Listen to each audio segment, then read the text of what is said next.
अभी हम लोग अध्याय 4 देख रहे हैं, द मुगल एम्पायर। और इसमें हम लोगों ने बात कर लिया कि मुगल एम्पायर जो है वो इंडिया में यानी कि हमारे देश में इसकी उत्पत्ति कैसे हुई, कौन इसके संस्थापक थे, कौन इसका संस्थापक था, बाबर कौन था। बाबर के बाद हम लोगों ने देख लिया कि हुमायूं कौन था, शेर शाह कौन था। शेर शाह के बारे में हम लोगों ने जाना कि शेर शाह ने क्या क्या किया। उसके बाद हम लोगों ने दीन इलाही यानी कि अकबर को भी जाना। अकबर के 9 रत्न को भी हम लोगों ने देखा कि कौन कौन से 9 रत्न थे। अकबर के बाद हम लोगों ने जहांगीर यानी कि सलीम, जिसको सुल्तान जहांगीर भी कहते हैं, इसको भी देखा। अब हम लोग इसके आगे आते हैं और अब बात करेंगे शाहजहां की। अभी तक हम लोग 1627 वर्ष 1627 में थे जब अकबर का शासन काल था। अकबर का शासन था वर्ष 1627 तक। अब 1627 के आगे और 1658 तक शाहजहां जो था वो मुगल शासक था भारत और भारतीय उपमहाद्वीप में। अब हम लोग बात करते हैं शाहजहां की कि शाहजहां कौन था, शाहजहां के बारे में कौन कौन सी बातें हैं। तो हम लोग पढ़ते हैं शाहजहां के बारे में। Prince Khurram ascended the throne in 1627 after defeating Shahryar son in law of Jahangir and took the title of Shahjahan. Shahjahan का जो नाम था वो ओरिजिनल नाम, जो असली नाम था वो प्रिंस खुर्रम था। खुर्रम जो था वो उसका वास्तविक नाम था। शाहजहां का वास्तविक नाम जो था वो खुर्रम था। शहजादा खुर्रम जो था वो 1627 से मुगल शासक बना, यानी कि 1627 से लेकर 1658 तक मुगल शासक के तौर पे शाहजहां यानी कि प्रिंस खुर्रम था। प्रिंस खुर्रम ने किसको हराकर ये शासन लिया? तो उसने son in law of Jahangir, Jahangir के दामाद यानी कि जहांगीर का जो दामाद था शहरयार, शहरयार को डिफीट करके हराकर उसने मुगल शासन पे कब्जा किया यानी कि मुगल शासक बना। प्रिंस खुर्रम 1627 में जहांगीर के दामाद, जिसको अंग्रेजी में सन इन लॉ कहते हैं, शहरयार, शहरयार को हराकर टाइटल शाहजहां का लिया और वो मुगल शासक बना, यानी कि भारत में मुगल शासक के तौर पे 1627 से लेके 1658, वर्ष 1627 से लेके वर्ष 1658 तक प्रिंस खुर्रम यानी कि टाइटल जो उसने शाहजहां लिया था, तो शाहजहां के तौर पे जाना जाता था, उसने शासन किया 1627 से लेके 1658 तक। He was able to put down the revolt of Bundela Rajput. जो बुंदेला राजपूत यानी कि जो भारत में जो हिंदू राजपूतों का जो रिवोल्ट चल रहा था, जो विरोध चल रहा था, जो विद्रोह चल रहा था, उसको उसने रुकवाया, बंद करवाया। यानी कि शाहजहां ने बुंदेला राजपूत के जो रिवोल्ट, जो विद्रोह चल रहे थे, उसको उसने शांत करवाया, रुकवाया। He got Bijapur and Golconda in the Deccan to sign treaties with him and promise loyalty to the Mughal. उसने he got Bijapur and Golconda in the Deccan, उसने बीजापुर और गोलकोंडा जैसे 2 शहर, 2 जगहों, 2 किलों को उसने अपने कंट्रोल में लिया। मतलब उस पर उसने अपना शासन बनाया और जो बुंदेला और जो बीजापुर और जो गोलकोंडा वाले जो लोग थे उसको अपने मुगल शासन के प्रति वफादार बनाने का कार्य किया। किसने किया? तो शाहजहां ने किया, यानी कि प्रिंस खुर्रम ने किया। अब आगे, he also sent his enemy to far away Balkh and Barakshan in Central Asia। Central Asia के कुछ जगहों पर भी इसने अपने आर्मीज को यानी कि अपने सेनाओं को भेजने का कार्य किया। किसने किया? तो प्रिंस खुर्रम यानी कि शाहजहां ने किया। We came to know about his reign from several work। हम लोग अभी इसके शासन काल को बहुत सारे कार्यों के आधार पर जानते हैं।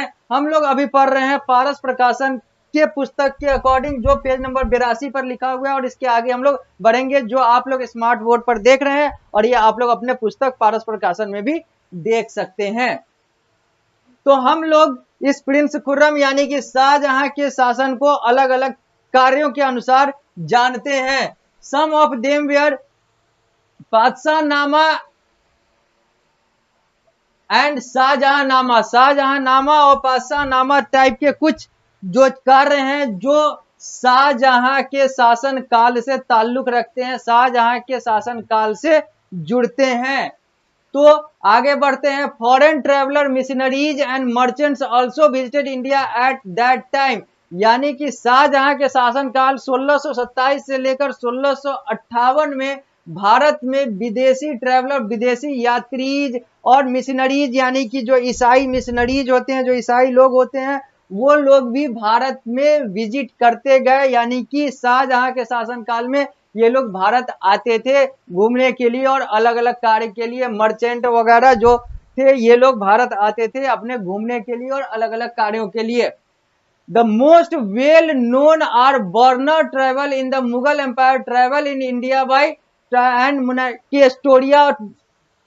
जो सबसे ज्यादा जो प्रसिद्ध जो ट्रेवलर थे वो बर्नियर ट्रेवल्स थे, जो कि मुगल एम्पायर में भारत आया करते थे अलग अलग रास्ते से, अलग अलग तरीके से।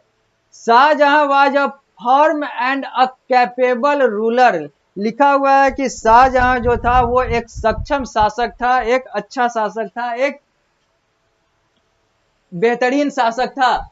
He paid attention to the minute detail of his administration and military campaign। वो हर छोटे से छोटे, माइन्यूट मतलब छोटा से छोटा, हर वो छोटे से छोटे सूक्ष्म से सूक्ष्म चीजों पर ध्यान देता था, ताकि जो उसका एडमिनिस्ट्रेशन है और जो उसका मिलिट्री कैंपेन है, जो उसका प्रशासन है, जो उसका सैन्य जो कार्य है, उन सारे चीजों को अच्छे तरीके से किया जा सके। इसलिए वो माइन्यूट डिटेल यानी कि छोटे से छोटे चीजों को भी बहुत ध्यान से देखा करता था। कौन? तो प्रिंस खुर्रम यानी कि शाहजहां।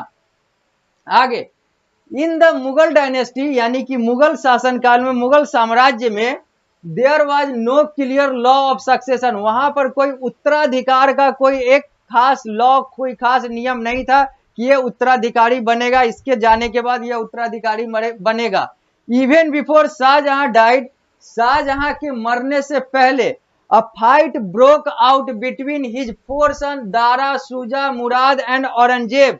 शाहजहां के मरने से पहले ही अगला शासक कौन बनेगा, इसके लिए उसके चार पुत्र जो दारा थे, जो शुजा था, जो मुराद था और जो औरंगजेब था, ये आपस में ही लड़ गए।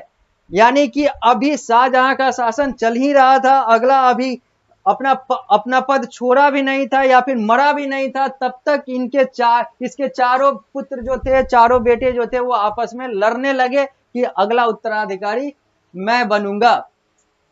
Aurangzeb came to the throne in 1658 after defeating his brother and making his father a virtual prisoner at Agra fort. 1858 में जो ऊपर के जो चारों पुत्र का नाम लिखा हुआ है, दारा, शुजा, मुराद और औरंगजेब, जो कि शाहजहां के चार बेटे थे, इन चारों में आपस में लड़ाई हो गई कि अगला शासक हम बनेंगे, अगला शासक मैं बनूंगा, अगला शासक मैं बनूंगा। और इन लड़ाई में औरंगजेब जो है वो जीत जाता है और 1658 में, 1658 वर्ष 1658 में वो मुगल एम्पायर यानी कि मुगल शासन का शासक बन जाता है। और क्या करता है, अपने पिता यानी कि शाहजहां को आगरा के किले में बंदी बनाकर रख देता है। अपने पिता को बंदी बनाकर उसका बेटा औरंगजेब जो है वो मुगल शासक बनता है वर्ष 1658 में। आगे, Shahjahan daughter Jahanara cared for him in his last days. Shahjahan की जो बेटी थी जहानारा, जो उसने शाहजहां के अंतिम समय में यानी कि मरने से पहले तक, और जो वो बंदी बना लिया गया था उस समय से लेकर मरने तक, उसकी बेटी ने उसका देखभाल किया था। आगे, ही डाइड इन 1666। शाहजहां की मृत्यु जो है वो 1666 में, वर्ष 1666 में हो गई। अब बात करते हैं आगे के मुगल शासक औरंगजेब की। मैंने पहले भी कहा था, पिछली कक्षा में भी कहा था कि जो राइटर हैं, जो लेखक हैं, जो इतिहासकार हैं, चूंकि यह इतिहास का विषय है, इतिहास का टॉपिक है, इतिहास का चैप्टर है, इतिहास का अध्याय है, तो यहाँ पे मैंने पहले भी बोला था कि बहुत सारे इतिहासकार जो हैं वो मुगल को अच्छा बताते हैं, मुगल शासन को अच्छा बताते हैं, मुगलों की तारीफ करते हैं। तो यहाँ पर मैंने पहले भी बोला था कि मुगल जो थे उन्होंने भारत को लूटा और लूटने वाला कभी भी तारीफ का हकदार नहीं होता है। लूटने वाले